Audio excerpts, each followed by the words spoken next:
Hello বন্ধুরা, আমি তোমাদের কাছে আমের শরবতের একটা নতুন রেসিপি নিয়ে এসেছি।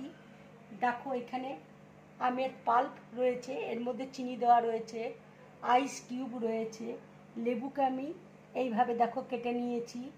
এখানে দেখো ফ্রিজের জল রয়েছে।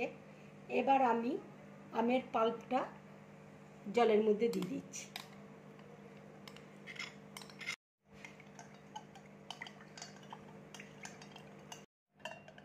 দেখো, আমের পাল্পের মধ্যে আমি চিনি দিয়েছিলাম, সেই জন্য আমি আর চিনি দিলাম না। এবার আমি গ্লাসের মধ্যে ঢেলে নিচ্ছি।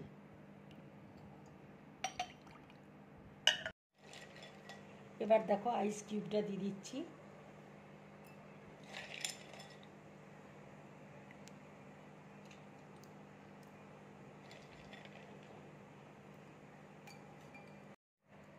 এবার আমি আমের পাল্পটা একটু দিয়ে দিচ্ছি।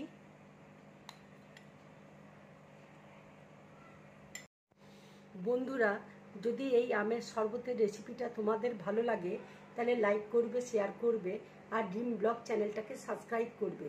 নমস্কার।